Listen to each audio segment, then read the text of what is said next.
हजरत मोहम्मद अपनी गुनाहगार उम्मत की किस तरह सिफारिश करेंगे और वो मुसलमान जो अपने गुनाहों की वजह से जहन्नुम में चले जाएंगे, उन्हें किस तरह बाहर निकाला जाएगा। यही आज की इस कहानी का अहम मौजू है। नाजरीन, एक वक्त ऐसा आएगा जब जमीन पर अल्लाह का नाम लेने वाला कोई नहीं रहेगा। पूरी दुनिया गुमराही और शिर्क से भर जाएगी। तब अल्लाह ताला हजरत इसराफील अलैहिस्सलाम को हुक्म देंगे कि वो सूर फूंके। जैसे ही सूर फूंका जाएगा, आसमान और जमीन की हर मखलूक पर एक खौफनाक असर होगा। कुरान में बताया गया है कि इस पहले सूर के साथ ही हर जिंदा चीज बेहोश हो जाएगी, सिवाय उसके जिसे अल्लाह चाहे। पहाड़ टूटकर बिखर जाएंगे, समंदर उबल पड़ेंगे, आसमान फट जाएगा और पूरी दुनिया खत्म हो जाएगी। फिर अल्लाह के हुक्म से दूसरा सूर फूंका जाएगा और यही वो लम्हा होगा जब सारी इंसानियत दोबारा जिंदा की जाएगी। जमीन अपने अंदर दफन हर इंसान को बाहर निकाल देगी। रसूलुल्लाह ने फरमाया कि लोग ऐसे उठेंगे जैसे बारिश के बाद जमीन से हरी घास उगती है। हजरत आयशा बयान करती हैं कि कयामत के दिन लोग नंगे पांव, बिना कपद्धों और खतना किए बिना उठाए जाएंगे।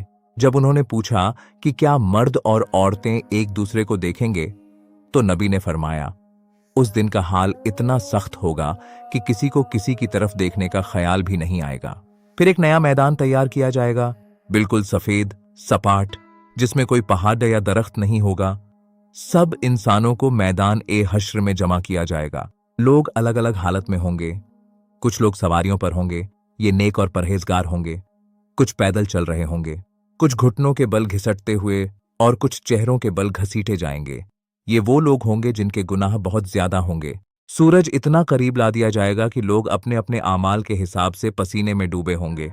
किसी का पसीना टखनों तक, किसी का कमर तक, और कुछ लोग ऐसे होंगे जिनका पसीना उन्हें पूरी तरह घेर लेगा। उस दिन की सख्ती 500 साल के बराबर होगी। लोग परेशान होकर एक दूसरे से कहेंगे, कोई ऐसा शख्स ढूंढो जो हमारे लिए अल्लाह से सिफारिश करे।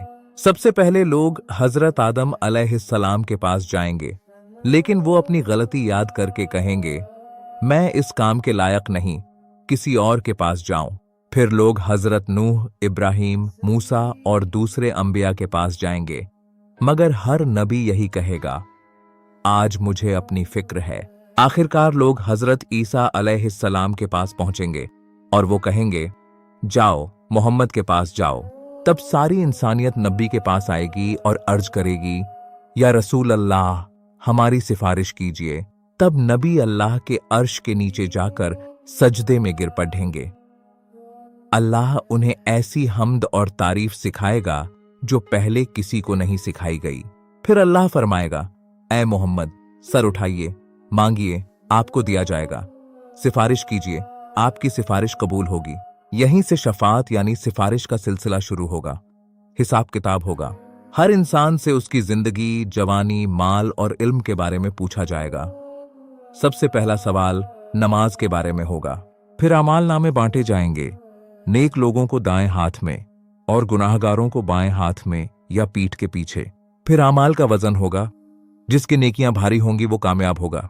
इसके बाद पुल सिरात आएगा, जो जहन्नुम के ऊपर होगा, बाल से ज्यादा बारीक और तलवार से ज्यादा तेज। मोमिन अपने आमाल के मुताबिक उससे गुजरेंगे, लेकिन असली रहमत का मंजर तब होगा।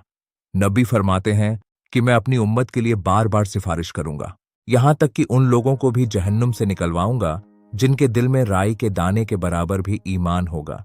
यहां तक कि जहन्नुम का दारोगा भी कहेगा, ऐ मोहम्मद, आपने अपनी उम्मत में से किसी को भी बाकी नहीं छोड़ा। आखिर में अल्लाह की रहमत और नबी की शफात से गुनाहगार मुसलमान भी जन्नत में दाखिल कर दिए जाएंगे। अल्लाह से दुआ है कि हमें नेक अमाल करने की तौफीक दे और हमें नबी की शफात नसीब फरमाए। आमीन।